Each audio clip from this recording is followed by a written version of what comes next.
Hello students, today I am going to teach you very important topic, figures of speech or poetic devices. You know well that figures of speech or poetic devices are very important for the students of literature. If you want to study poetry properly with proper explanation, in that condition, figures of speech are very essential to you. This topic is not important only to the students of 9th, 10th, 11th and 12th, but this is very important for the students of 6th to 12th. I am going to explain all the figure of speech that are essential for your syllabus. Figures of speech or poetic devices.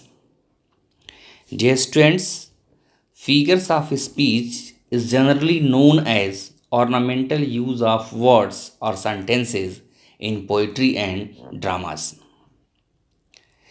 If we are going to define it, we can say a figure of speech is ornamental use of words. The purpose of its use is to increase the effectiveness of words in a sentence of poetry or drama. There are many figures of speech, but here I will explain to you only 21 of them. These 21 figures of speech are alliteration, assonance, anaphora, repetition, refrain, simile, metaphor, personification, transferred epithet, apostrophe, oxymoron, antithesis, hyperbole, euphemism, onomatopoeia, climax, anticlimax, synecdoche, pun, irony, and tautology. At first, let's define alliteration. Alliteration is the figure of speech in which the repetition of certain and initial consonants or consonant sounds in a poem is there. It means alliteration is the repetition of a consonant sound, not a vowel sound. The purpose of alliteration is create musical effect in a poem. For the example, I hear lake water lapping with the low sounds by the shore. This example has been taken from the poem The Lake Eye of Innisfree. Here, L consonant have been revised 2 times. Next example, they went with a hop. Here, W consonant has been given 2 times. Some more examples are there. He knew his nose was nervous. A load of learning lumbering in his head. Willful waste makes awful want. The next figure of speech is assonance. Assonance is a figure of speech in which vowel sound has an important role. Let's define assonance. It occurs when the vowel sounds attached to different consonant are repeated in nearby words in poetry. It means in assonance the repetition of vowel sound is found. In alliteration, the repetition of consonant sound is found, while in assonance, the repetition of vowel sound is found. For the example, and there seem but one objection. Here, O vowel has been given 2 times. First in one and second in objection. Second example, aware of sun and air and water. Here A vowel has been given 3 times, aware and air. Next figure of speech, anaphora. Dear students, this is also something same as alliteration and assonance, but there is some difference here. Here a word is repeated but not in the same line but in the successive lines. You can say this figure of speech means the repetition of the same word in successive lines. Successive lines means a line that is given just after a poetic line. As example, and be one traveler long I stood, and looked down one as far as I could. These lines have been taken from the poem The Road Not Taken. Here, and be one traveler long I stood, and looked down one as far as I could. This second line is the successive line of the first line, and the first line has started with and, the second line has also started with and. Here we can say anaphora is there. Suppose some more example has been given. The first line is started with a pan and the second line also start with a pan. It means that will be also called the example of anaphora. The next figure of speech is repetition. In this figure of speech, a word or a phrase is repeated in a sentence. Dear students, in alliteration, consonant was there. In assonance, vowel was there. In anaphora, a word in successive lines is repeated, while in repetition, a word or a phrase is repeated in a sentence of poetry. As example, so little they rose, so little they fell.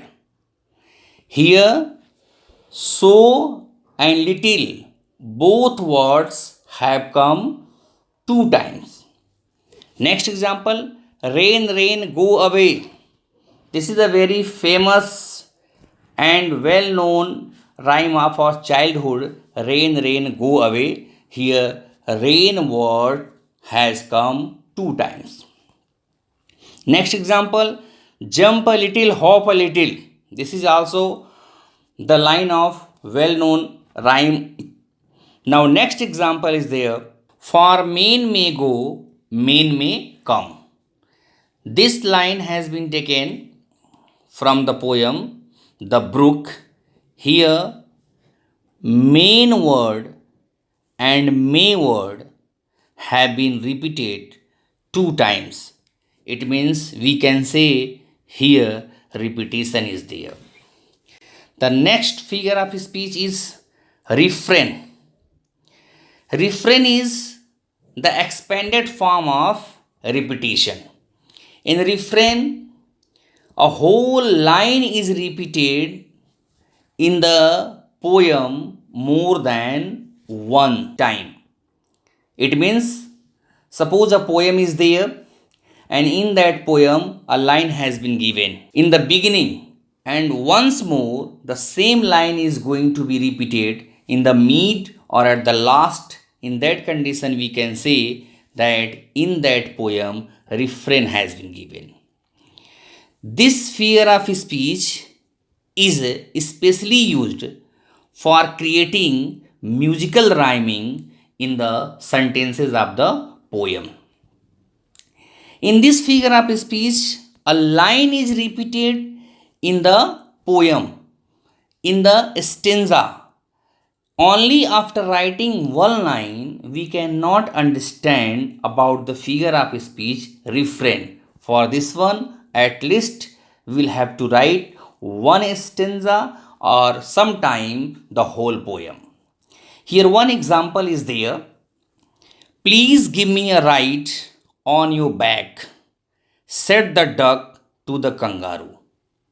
I would sit quite still and say nothing but quack the whole of the long day through, and we would go to the D and the jelly bow, lee, over the land and over the sea. Please take me a ride or do, said the duck to the kangaroo. Here, in this stanza, said the duck to the kangaroo has been repeated. It means we can say that in this stanza, refrain has been given. Sometimes in one poem, one line is repeated two times. In that condition, we can say that in that poem, refrain has been given. This figure of speech is not important for the exam purpose, but for proper study of poetry, this figure of speech is very important. The next figure of speech is simile. Simile is very important. About knowing simile, we cannot understand any poetry. And simile is very, very important to make a poem musical. In the absence of simile, any poem cannot be made musical. Let's see what is the definition of simile. Simile is a figure of speech in which a comparison is made between two different kinds of object on the basis of one quality with the words of such, like, as, etc. It means for simile a comparison is there. That comparison should be between different kinds of object and only one quality should be matched. 3 points should be there. And the most important fact is that the comparison is done with the help of such or like or as.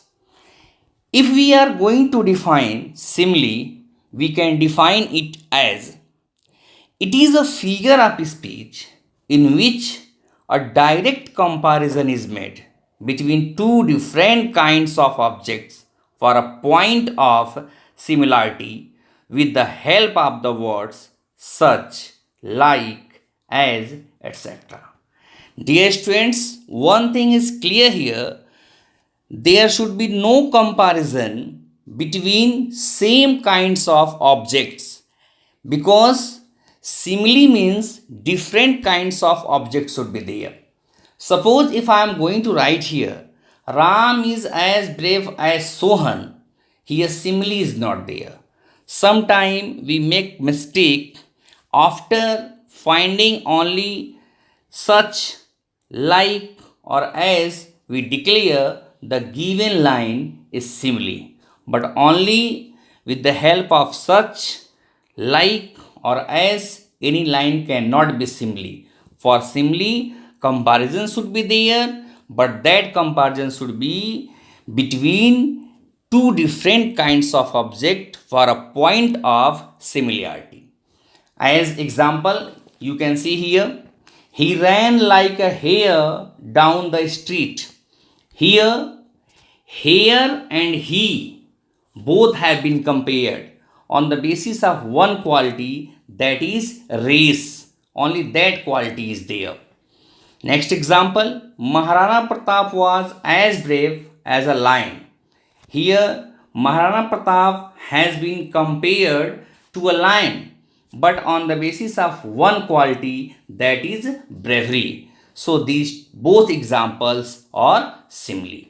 Now about the next figures of speech, I will tell you in the next video. Thank you.